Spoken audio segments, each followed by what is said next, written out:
I was finishing a late client report when I heard the sharp sound of shoes clacking across the marble floor. Fast, loud, deliberate. The door to my office flew open. No knock, no greeting. Samantha. I looked up from my laptop. Standing in the doorway was Daniel Carter, the newly hired CEO. Slick suit, expensive watch, the kind of overconfident smile that usually comes right before bad news. "We need a word, now." He tossed a folder onto my desk. It slid across the polished surface like a challenge. I stayed seated, my hands folded calmly in front of me. "Of course," I said, gesturing to the chair opposite mine. Daniel didn't sit. Instead, he leaned forward, both hands pressing down on my desk like he was staking a claim. "We're restructuring leadership. Effective immediately. Your position has been terminated." I blinked once. "I see. May I ask why?" A smirk tugged at the corner of his mouth. "You add absolutely nothing to this company. You're useless. This is a fast-moving business, Samantha. We need leaders, not administrators who cling to old titles and offer no vision." There it was. The kind of statement that hits harder because it's meant to. Dismissive, sharp, final. I could almost hear the imaginary audience gasping if this were a movie. But this wasn't a movie. This was real. And I had been waiting for this moment. I nodded slowly. "Thank you for your clarity," I said, my voice neutral. Daniel narrowed his eyes, clearly caught off guard by my composure. He'd expected anger, protest, maybe even tears. "HR will send your severance package. I'll need your badge and company phone by 5, he added, straightening his tie like a man sealing a victory. I extended my hand. "All the best, Daniel." He stared for a heartbeat before shaking it. His grip was firm enough to show dominance. He had no idea. As he walked out, head high, I remained seated, the faintest smile playing on my lips. Because what Daniel didn't know, what nobody in this building knew, was that I wasn't just a department head. 2 weeks earlier, something had changed, and I'd been waiting for the right moment. I glanced at the photo on my desk. My grandfather standing in front of the company's original headquarters, arm around my father. The same company Daniel thought he could toss me out of like dead weight. I ran a finger along the edge of the frame. "Wait until the time is right." My father's words echoed in my head. I stood up and began packing my things. I didn't take much. A mug my team gave me last Christmas, a few family photos, and a worn notebook filled with ideas Daniel would never see. Outside, the office buzzed with awkward curiosity. Some colleagues gave me pitying looks. Others avoided eye contact entirely. No one said a word, but I could see the questions in their eyes. What did she do wrong? Why would Daniel fire her? I walked past them all with a soft, polite smile. No fanfare, no theatrics. As I stepped into the bright afternoon sun, I felt something unexpected. Freedom. They thought they had ended my career. But what they had actually done was hand me the opening I'd been waiting for. I reached into my bag, pulled out my phone, and sent a single text to my lawyer. "It's time. Notify the board." The reply came seconds later. "Understood. The special shareholders meeting will be scheduled within 5 business days." I turned and looked back at the glass-paneled building, its logo gleaming in the sun. Daniel thought this was over. But he had no idea. Because the next time I walked into that boardroom, it wouldn't be as an employee. It would be as the majority shareholder.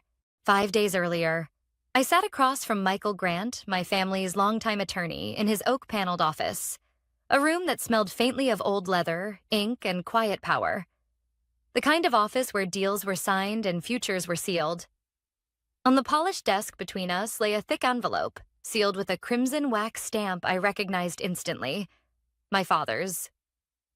"Your father left very clear instructions," Michael said, his voice calm, almost ceremonial. "This envelope was not to be opened until your 32nd birthday." I glanced at the old grandfather clock in the corner. The long hand clicked softly into place. Noon. It's time, Michael said with a faint smile. I broke the seal and unfolded the letter inside, a letter written in my father's steady, unmistakable handwriting. Samantha, if you're reading this, it means you've reached an age where you've proven yourself. Not to the world, but to yourself. I never doubted you would. By now, you've worked harder than most ever will. You've been overlooked, underestimated, and you've stayed true to who you are. I'm proud of you. This company was my life's work. And when I stepped down, I retained 90% of the shares, quietly, in a trust, waiting for you to be ready. Those shares are now yours, with full voting rights, effective immediately. I read the paragraph 3 times, feeling the words sink into me like slow-falling snow. 90%. Not a symbolic amount. Not a token share to make me feel important. A controlling interest. My breath caught for a moment. Not out of greed or shock, but because I realized the weight of what this meant. I turned to Michael, holding up the trust documents. Is this legitimate? He nodded once. Absolutely airtight. Your father structured everything to avoid public filings until you chose to act. No one knows, not even the board. I leaned back in my chair, the edges of reality sharpening around me. Why didn't he tell me sooner? I asked quietly. Michael smiled, something almost kind in his expression. Because your father believed you needed to experience the company on your own terms. He wanted you to see who people really were, before you decided whether they deserved your leadership. That hit harder than I expected. For 10 years, I had worked in that company, climbing quietly, getting passed over for promotions I'd earned, watching new male executives, some barely competent, get handed opportunities I'd worked for. I thought patience and hard work would earn me respect. Turns out, I was wrong. What I needed wasn't time. It was leverage. And now, I had it. I want to move carefully, I said, folding the papers neatly back into the envelope. No public announcements yet. Michael nodded. We'll prepare everything. When you're ready, the board can be notified within 2 business days. Good, I said, standing. Because I want them blindsided, especially Daniel. There was a flicker of surprise in Michael's eyes, but it vanished quickly. You've got your father's instincts. I smiled. I've got my own. As I walked out of the law office, the city seemed different. Sharper, more alive. The towering glass buildings that once felt imposing now seemed small. Because for the first time, I wasn't just another name on the payroll. I was the owner of 90% of the company Daniel thought he controlled. The board didn't know. Daniel didn't know. But they would. At the right moment.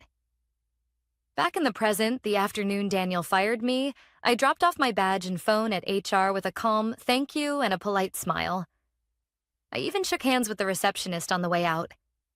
No one suspected a thing. Daniel's final words echoed in my mind as I walked through the lobby. You're useless.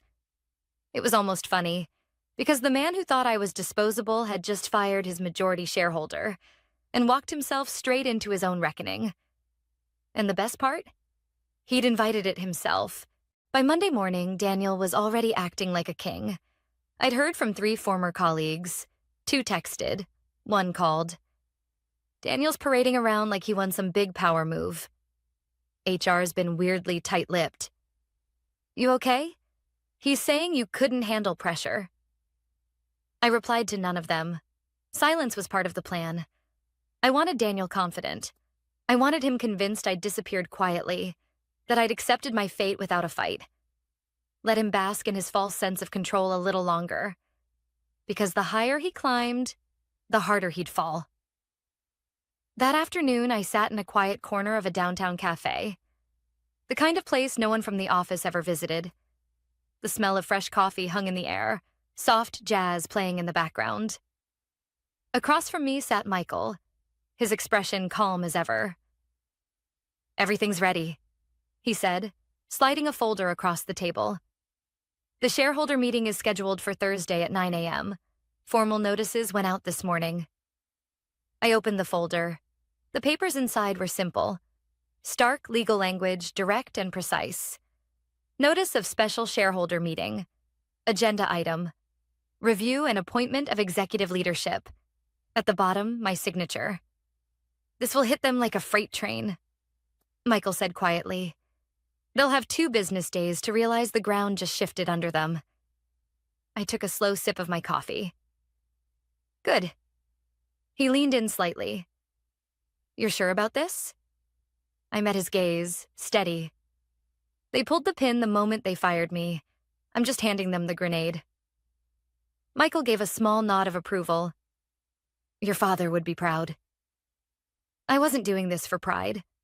I was doing it because the company deserved better, because I deserved better, and because Daniel needed to learn what real leadership looked like. Tuesday morning, I met with Caroline Evans, trustee of the shares since my father's passing. Caroline had been with the company since its founding days, sharp, private, with a memory like steel. She greeted me with a firm handshake and a knowing smile. I've watched Daniel dismantle your father's legacy brick by brick, she said bluntly, sliding a thick file across her desk. You don't owe him politeness. Inside the folder was everything I needed. Ownership certificates, voting records, performance reports under Daniel's leadership. And they were worse than I'd imagined. Employee satisfaction down 35%. Turnover rates spiking. Excessive spending on executive perks. Flat revenue growth in a booming market. Caroline's voice cut through my thoughts. He's been hiding behind inflated projections. If this keeps up, he'll run the company into the ground within 2 years. I nodded slowly, absorbing every detail. We'll let the numbers speak for themselves. She gave me a look. 1 part respect, 1 part challenge. It's your company now. How you handle this sets the tone for everything that comes next. I know, I said quietly, and I won't waste the chance. As I left Caroline's office, I walked past the mural in the lobby, an oil painting of my father standing in front of the original headquarters. His hand rested on the shoulder of a small girl in a red dress. Me. I stood there for a long moment, staring at the painting. My father had believed in legacy, not as a monument to the past, but as a responsibility for the future. And even though he wasn't here, I could still feel his hand on my shoulder. By Wednesday morning, the whispers started. Did you hear about the emergency shareholder meeting? Daniel looks nervous. Who called it? The answer was coming, but not yet. I wanted Daniel walking into that boardroom thinking it was just another quarterly review, thinking he still had the room in the palm of his hand. Let him swagger. Let him smirk. Because when the truth hit, it would hit like a lightning bolt. And this time, I wouldn't be the one walking out. Thursday morning arrived sharp and cold, the kind of morning that felt like it belonged to someone else. I dressed with quiet precision. A tailored black suit. Clean lines. Simple jewelry. The kind of outfit you wear when you walk into a room not asking for power, but owning it. By 8:50 a.m., I was standing in front of the building I'd worked in for over a decade. The same building where I'd been dismissed like a replaceable cog in Daniel's machine. Only this time, I wasn't an employee. I was the majority shareholder. I walked through the lobby without a word. The receptionist froze as I passed. I caught the moment her eyes widened, the split second of recognition before she looked away, uncertain whether she should stop me. She didn't. Upstairs, behind the frosted glass of the boardroom, I could already hear voices. Daniel's among them. Confident. Commanding. I didn't break stride. Michael was waiting for me at the elevator, holding a slim leather folder. His face unreadable, but steady. They're all inside, he said quietly. Daniel's already launched into his quarterly strategy speech. I gave a small nod. Not for long. Together, we walked to the boardroom door. I placed a hand on the handle, took a slow breath, and pushed it open. The room fell silent. 10 board members sat around the long oak table. Daniel stood at the far end, mid-sentence, a slide glowing on the screen behind him. When he saw me, his eyebrows shot up. "Samantha," he said, his voice sharp but still coated in smugness. "This meeting is for board members only. You're no longer—" I walked calmly to the head of the table, pulled out a chair, and set Michael's folder down. "Exactly," I said, my voice cool and clear, which is why I'm taking my seat. I sat down, at the head of the table. The shift in the room was instant. Board members exchanged glances. A few leaned forward. One of them, Mr. Callahan, a founding member, adjusted his glasses and glanced at the documents in front of me. Daniel blinked, trying to recalibrate.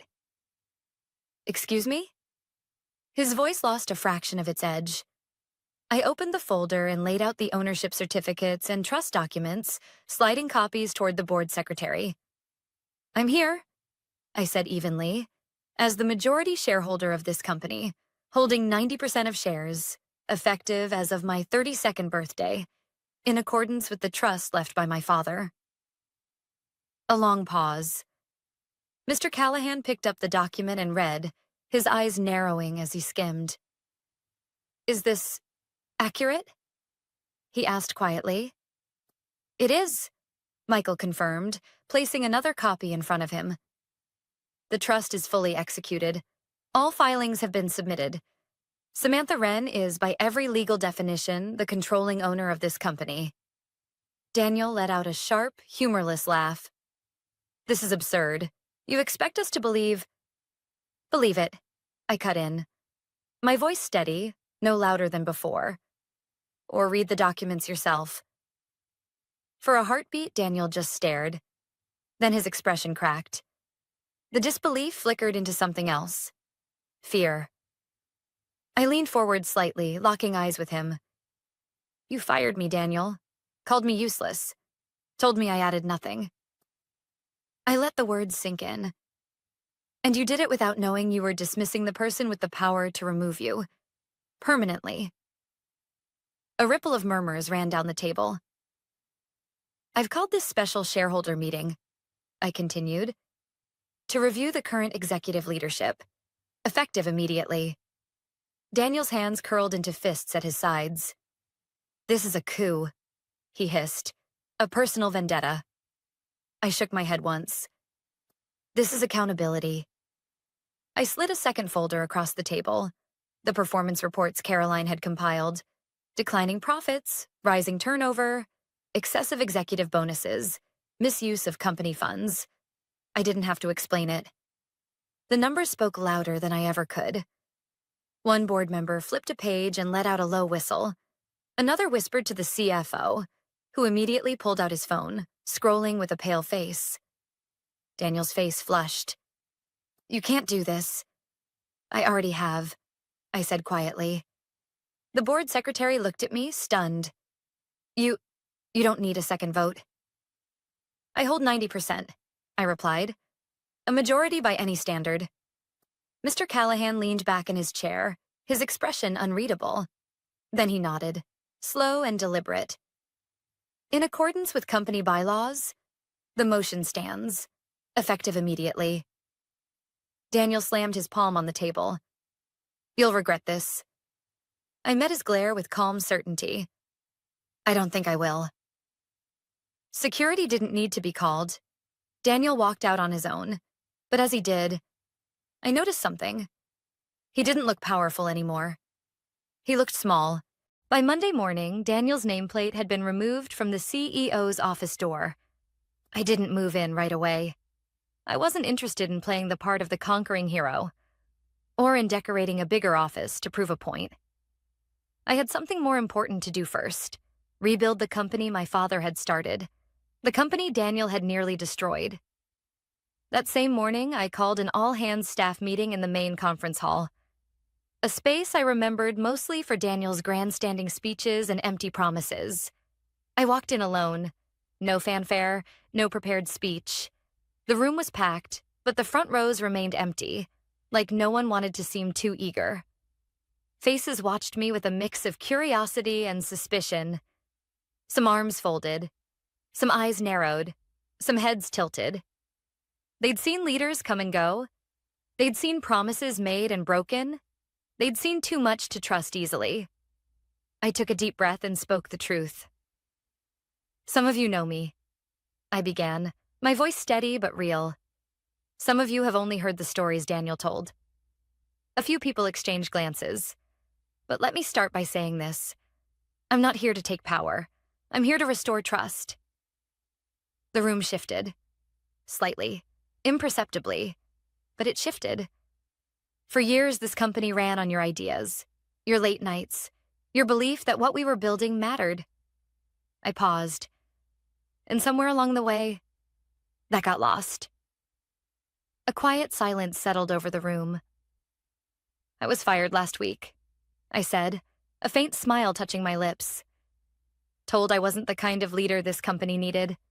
That I lacked vision, confidence, assertiveness. A few people chuckled nervously. I didn't fight back, not then, because I knew something Daniel didn't. I let the pause stretch, long enough for it to land. Leadership isn't about volume or vanity.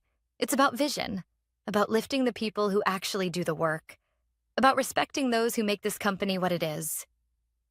I met eyes with familiar faces, engineers I'd collaborated with, assistants overlooked for years, team leads who'd held departments together without recognition. Starting today, everything changes. And it did.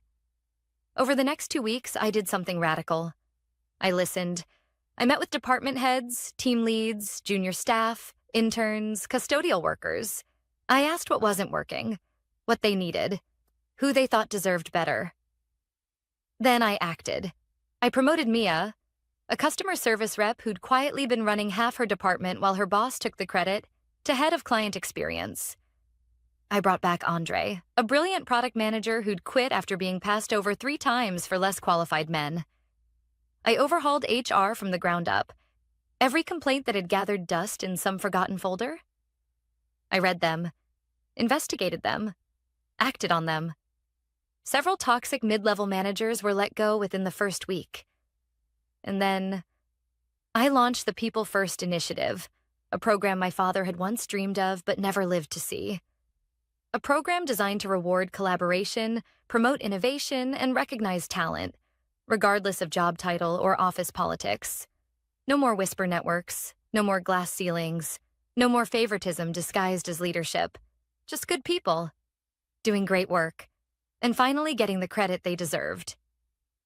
Late one evening, I walked the office halls alone. The atmosphere had changed. Laughter echoed from the break room again.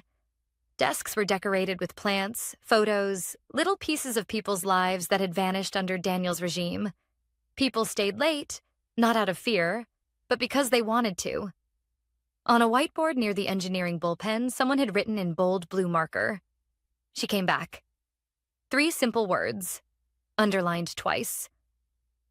I stood there for a moment, reading it over and over. Not she took over, not she fired Daniel. She came back. And that meant everything. 1 month later, I finally moved into the CEO's office. I didn't change much. I kept the original walnut desk, the broad windows overlooking the city. But I did add one thing, a large framed photo on the far wall, my father and me on the company's opening day. Both of us smiling, both of us hopeful. I placed it behind my chair, not as a monument, but as a reminder. This wasn't just my company now. It was my responsibility. On the first board meeting after Daniel's departure, I stood at the head of the table. The board looked different now. Half the members were women. Several were under 40. People with fresh ideas, diverse perspectives, and a genuine desire to lead with integrity. Before we begin, I said, meeting each of their eyes in turn, I want to thank you. A few eyebrows lifted. For believing in change. For making hard decisions when the easy ones would have been safer. For helping rebuild a company that puts people before power. I paused, letting the moment settle. Someone once told me I lacked leadership. I smiled. But leadership isn't about titles.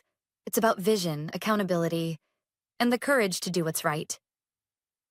A soft ripple of applause followed. Not loud, but real. As I walked back to my office, I passed through every department, shaking hands, sharing smiles, listening. This wasn't just about revenge. This was about belonging. And finally, after all these years, we belonged. My name is Laura Evans. I'm 33 years old, and for 5 years, I gave everything I had to Stonebridge and Company, a mid-sized marketing firm in Seattle. Late nights, early mornings, weekend calls. And every single year when I brought up a raise, my boss, Megan Turner, smiled that thin corporate smile and said, "Let's revisit this next quarter." Next quarter became next year. Next year became never. But I swallowed it. I believed in loyalty. I believed hard work paid off. I believed in the promises Megan made in glossy staff meetings about growth opportunities and long-term success. I believed right up until the morning I stopped believing. It was a rainy Thursday in March. Typical Seattle weather. I was sitting across from Megan in her office, a glass-walled cube with a skyline view she never stopped reminding us she'd earned. She flipped through some client reports, not even pretending to read them. "Laura, we value your contributions," she said, eyes still on the papers. "But the company's priorities have shifted. Right now, salary adjustments aren't on the table." The same empty words, the same dead smile, the same voice that turned hard when you pushed back. I'd just wrapped a campaign that brought in $2.4 million in new business. My client feedback scores were the highest in the department. I'd trained 3 junior associates, the same ones Megan kept promoting over me. And still, I was making the exact salary I'd started with at 28. I took a breath. "Could we set a specific timeline to revisit this?" Her eyes finally met mine. Cold, calculated. "Laura, you need to think bigger. We're all making sacrifices. That's how teams win." I nodded, smiled, left her office with my heart pounding in my ears, past the reception desk where Tina was fielding back-to-back calls, past the open floor where junior staffers were glued to their monitors, past my desk, a corner cubicle with 5 years of files stacked high, and a coffee mug that said, "World's okayest employee." I sat in my car for 15 minutes before I started the engine. That night, for the first time in 5 years, I opened my laptop and pulled up job listings. Not to apply. Not yet. Just to see. I scrolled through postings at firms I'd once dreamed about. Companies that offered real development, competitive pay, and didn't treat loyalty like a trap. Market strategist, $110,000. Senior account manager, $125,000 plus bonus. Director of Client Partnerships, $140,000 with benefits. I bookmarked a few, closed the laptop, told myself it was curiosity, but something had shifted. 3 days later, Megan dropped a file on my desk without a word. The Glenmore Tech account renewal, a $3 million deal, on top of everything else I was managing. With a sticky note, "Make sure they understand our value." Our value. I wasn't worth a cost of living raise, but I was worth closing million-dollar deals on her behalf. I picked up the phone to call Glenmore. Then I stopped. What would happen if I stopped chasing Megan Turner's approval? What if loyalty wasn't a virtue, but a leash? I thought back to when I first joined Stonebridge, when Robert Stone, the founder, still walked the halls. He hired me personally after a 2-hour conversation about brand psychology and market dynamics. "You've got instincts," he'd said. "I can teach skills. Instinct is rare." 6 months later, Robert sold the company to a private equity firm. Megan Turner arrived with her buzzwords and efficiency plans. On her first day, she gathered the staff and talked about streamlining talent, performance-based retention, optimizing human capital. That's when I should have known employees weren't people to her, just numbers on a ledger. At first, I gave her the benefit of the doubt. I worked every project she threw at me, took on tasks outside my role, stayed late. And each time she rewarded me the same way. "Great work. You've got potential." Potential. That word lost meaning after the third junior I trained became my team lead. I was raised to believe loyalty earned you respect. My dad spent 40 years at the same auto plant in Tacoma. He used to say, "Loyalty's like interest. The longer you invest, the more it pays off." But Stonebridge wasn't interested in loyalty. They were interested in squeezing every last drop out of people who wouldn't fight back. I'd watched 3 top performers leave in 6 months. I'd watched Megan replace them with interns and call it team growth. The office turned from collaborative to cutthroat. Information hoarded, credit stolen, sacrifices unnoticed. The warning signs had been there. And on that March afternoon, holding Glenmore's file in my hand, I finally saw them for what they were. That night, I clicked apply on a single job posting. Just one. And 3 days later, everything changed. It was a Monday morning when the email arrived. Subject line, interview invitation, Vantage Strategies. I stared at it for a good 30 seconds before opening it. Dear Laura, thank you for your application. We were impressed by your background and would like to invite you for an interview this Thursday at 10 a.m. Vantage Strategies, one of the fastest growing firms in the Pacific Northwest. Known for innovation, competitive pay, and actually promoting from within. I felt a flicker of something I hadn't felt in months. Hope. For 3 days, I kept my head down at Stonebridge. I handled the Glenmore Tech account. I stayed late. I smiled at Megan in meetings. But inside, something was different. I wasn't doing it for her anymore. I was doing it for me. Thursday came faster than I expected. I took a personal day, called in and said I had a family commitment. Half-truth. Sometimes you have to be family to yourself. The Vantage office was everything Stonebridge wasn't. Open spaces, natural light, real plants instead of dusty fake ones. The director, Hannah Price, met me in the lobby. Firm handshake, genuine smile. "We followed your work with Glenmore and the Anderson Group," she said as we sat down. "Your retention numbers and client feedback speak for themselves." For the first time in 5 years, someone actually valued what I'd done. No jargon, no empty praise, no next quarter. We talked strategy, client relationships, long-term vision. 2 hours later, Hannah leaned back in her chair. "I think you'd be a great fit here, Laura. The role comes with a 30% salary increase, plus performance bonuses and a development budget." I blinked. "You're serious?" She smiled. "Dead serious. We take care of our people here. If you're interested, we can move fast." I left the interview lightheaded, in the best way. By the time I got home, the official offer letter was sitting in my inbox. 30% more, actual benefits, and a professional development stipend I didn't even know companies still offered. I sat on my couch, rereading the offer. 5 years at Stonebridge, and they'd never even mentioned a raise. Vantage met me once and saw my worth. It was an easy decision. I printed the offer, signed it, and scanned it back. Friday morning, I walked into the office with my heart pounding. I wasn't planning to quit on the spot. I still wanted to give notice, stay professional. But Megan had other plans.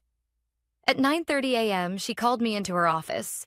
I stepped inside, half expecting another let's touch base meeting. But her expression was different, cold, sharp. "Close the door," she said. I did. She slid her phone across the desk. An email open on the screen. My LinkedIn profile. A recruiter from Vantage had commented on my post. A harmless, great catching up. Something I hadn't even noticed. Megan's eyes locked on mine. "Care to explain this?" I stayed calm. I applied for a position at Vantage, on my own time, with my own resources. Her lips curled into something between a smirk and a sneer. "So it's true. You've been job hunting behind my back." Behind her back? I wasn't sure when I'd signed a loyalty oath.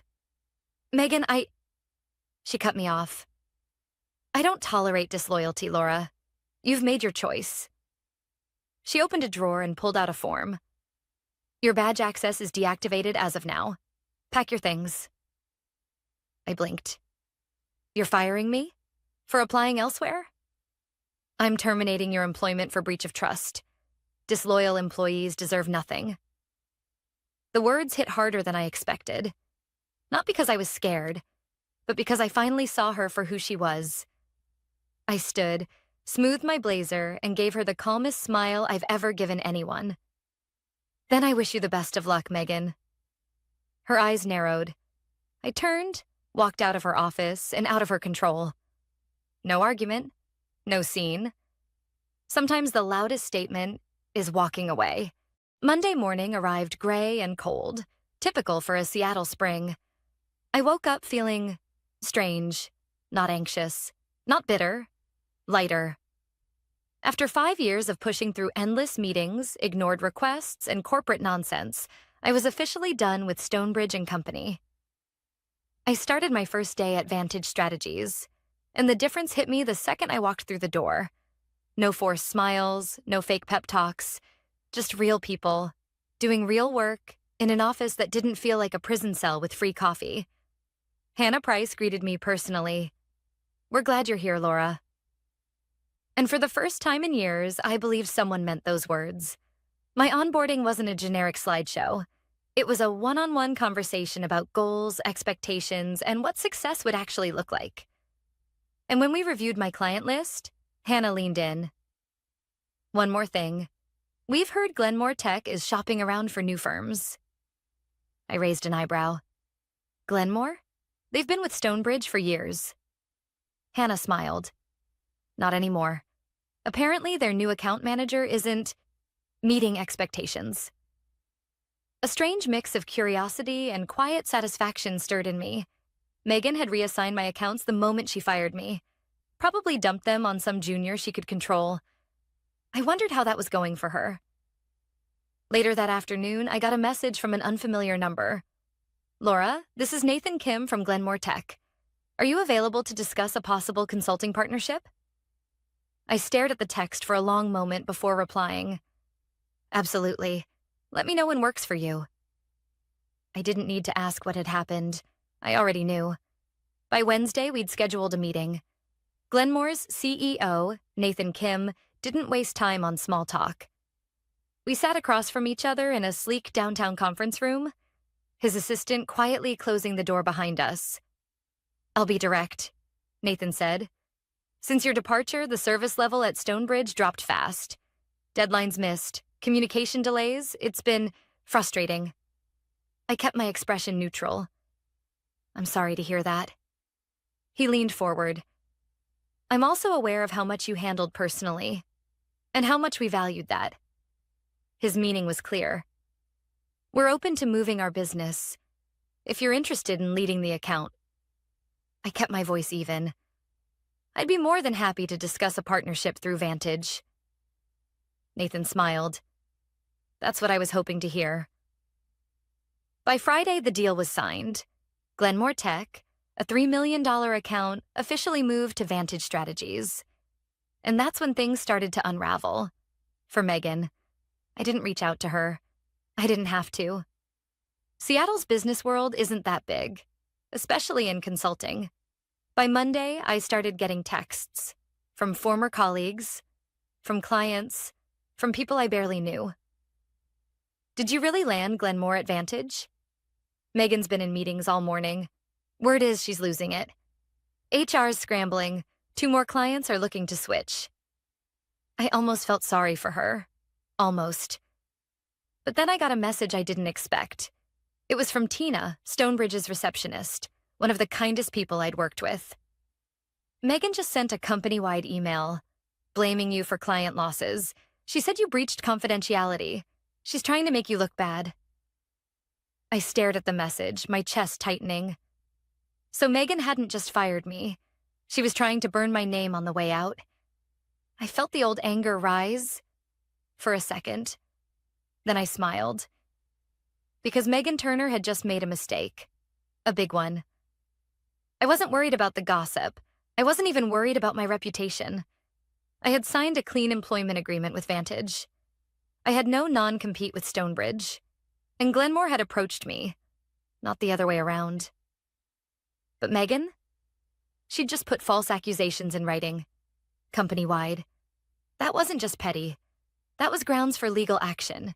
And I knew exactly how to handle people like Megan Turner. Because some people think loyalty means silence. Some people think power means control. And some people learn the hard way what happens when you cross the line. I took a deep breath. Then I forwarded Tina's message to Hannah Price with a short note. Thought you should see this. Hannah replied 5 minutes later. Let's talk Monday morning. And Laura, you did the right thing. Megan thought she'd buried me. She had no idea. I was just getting started. Monday morning, I walked into Vantage Strategies with a calm I hadn't felt in years. Hannah Price waved me into her office before I even sat down at my desk. She closed the door behind us. I read the email Tina forwarded. I also spoke with legal. I nodded, sitting across from her. Hannah's expression was cool, professional, but her eyes flashed with something sharper. Megan Turner crossed a line. Defamation, written accusations, targeting a former employee in front of active clients. That's not just bad form. That's actionable. I leaned forward slightly. I didn't want to start a war. Hannah smiled. You didn't. She did. We'll handle it. That afternoon, Vantage's legal counsel sent a formal letter to Stonebridge and Company. A cease and desist, professional, director, unmistakable. Stonebridge was warned to retract the defamatory statements Megan had made, or face legal action for slander and tortious interference. It wasn't personal, it was business. But Megan? She'd made it very personal. The fallout began within 48 hours. I didn't have to reach out to anyone. Clients started reaching out to me. Laura, is it true you're with Vantage now? We'd love to work with you. We're rethinking our contract with Stonebridge. Maybe you could introduce us to your new firm? Turns out, when you treat employees like disposable parts, clients notice. And when those employees leave, so does the business. By Friday, Hannah pulled me aside again. 3 new clients signed this week, all from your former roster. She tapped a folder on her desk. And Glenmore Tech just increased their contract by 20%. They're adding a digital strategy project. I blinked. What? Hannah smiled. They said working with you restored their confidence. Seems Megan underestimated your value. We don't. That should have been enough. A clean break, a fresh start, a quiet victory. But Megan wasn't done, because bullies never are. The following Monday, Tina sent me another message. HR meeting this morning. Megan's under investigation. Apparently, she told upper management you poached clients. Now, Glenmore's CEO sent a letter to Stonebridge, clearing your name. It's bad. Like, really bad. I read the message twice. A cold weight settled in my chest. I hadn't asked Glenmore for anything, but they'd gone out of their way to defend me. That spoke louder than anything I could have done myself. The story spread fast in the consulting world. Stonebridge's leadership launched an internal review. Megan's decisions and behavior were suddenly under a magnifying glass. And once people started looking, they didn't like what they saw. Megan had burned through half the senior staff in under 2 years. Client retention was at an all-time low. Employee turnover was spiking. Her leadership style, the one she thought made her untouchable, had become a liability. I got a call from Robert Stone himself. The founder of Stonebridge, long retired. I hadn't spoken to him since the early days. Laura. His voice was calm but firm. I want you to know, I'm deeply sorry for how you were treated. This isn't the company I built. I wasn't sure what to say. Thank you, Robert. He hesitated. I'm stepping back in, temporarily. The partners asked me to consult on certain leadership matters. I hope it's not too late to fix what's been broken. I believed him, but I also knew. Sometimes you can't fix something that doesn't want to be fixed. A week later, the official announcement hit the business journals. Stonebridge and Company announces leadership restructuring. Megan Turner departs effective immediately.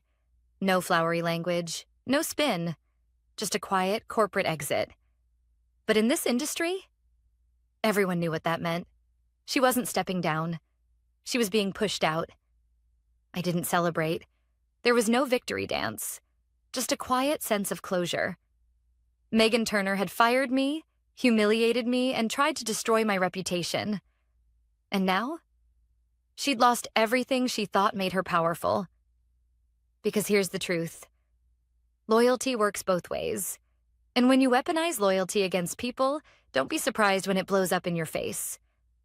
I thought that was the end of it. But I was wrong. Because Megan wasn't done with me yet. I thought it was over. Megan Turner had been fired. Stonebridge and Company was scrambling to clean up the mess she left behind. I'd moved on, thriving at Vantage Strategies, with clients who respected me and a team that valued my work. But people like Megan, they don't go quietly. It started with a LinkedIn notification. Megan Turner viewed your profile. Harmless, right? Except 2 days later, I got a call from a recruiter I'd known for years. Hey, Laura, off the record. Did you know Megan's been asking around about you? She's spreading rumors that you violated confidentiality agreements. My stomach turned. Megan wasn't just bitter. She was trying to blacklist me. And in a tight-knit industry like consulting, one bad whisper can follow you for years. I sat in my office staring at the city skyline. I could have ignored it, hoped it would blow over, focused on my work and let her fade into irrelevance. But then I remembered what my dad used to say. You don't teach people a lesson by letting them think they got away with it. I didn't retaliate. I didn't send angry emails. I didn't stoop to Megan's level. I gathered facts. Every message, every rumor confirmed by recruiters, every traceable action Megan had taken. Hannah and Vantage's legal team reviewed everything. And then, they contacted the Pacific Northwest Consulting Association, the industry body that oversees ethical conduct for member firms and consultants. Turns out, Megan had violated their code of conduct. Repeatedly. Defamation, malicious interference, professional misconduct. They opened a formal investigation. 2 months later, Megan Turner's name was officially removed from the association's registry. In simple terms, she was blacklisted. No major firm in the region would touch her after that. I didn't smile. I didn't celebrate. Because this wasn't revenge. It was accountability. A few weeks after the announcement, I got a message. A short clipped email from Megan herself. Congratulations. You got what you wanted. I stared at it for a long time before typing back. What I wanted was to work in a place where respect goes both ways. What you wanted was control. We both got what we earned. I hit send. No more. No less. That was the last time I ever heard from Megan Turner. Over the next year, I grew my client portfolio at Vantage beyond anything I'd imagined. Glenmore Tech, Silverline Industries, Harper Logistics, accounts that trusted me, not because I chased approval, but because I earned respect. Hannah promoted me to Director of Client Partnerships before my first anniversary. 35% salary increase, equity participation, flexible schedule, all the things I'd begged for at Stonebridge. Given freely by people who saw value where Megan saw a pawn. One evening, over drinks with Hannah and the leadership team, we talked about leadership and how it can make or break a company. I told them the truth. I stayed at Stonebridge for 5 years, hoping loyalty would pay off. All it did was teach me that loyalty means nothing to people who don't value it. Hannah raised her glass. And now? I smiled. Now I know loyalty's not something you owe. It's something you choose, when it's earned. We clinked glasses. I never thought I'd be grateful for Megan Turner, but in a way, I was. She taught me a lesson I'd carry with me for the rest of my career, and maybe my life. Loyalty isn't about blind obedience. It's about mutual respect. And the moment respect ends, loyalty becomes a cage. I built a career I was proud of, not because I stayed silent, but because I walked away when silence meant losing myself. Some stories don't end with revenge. They end with freedom. And that is the most satisfying ending of all.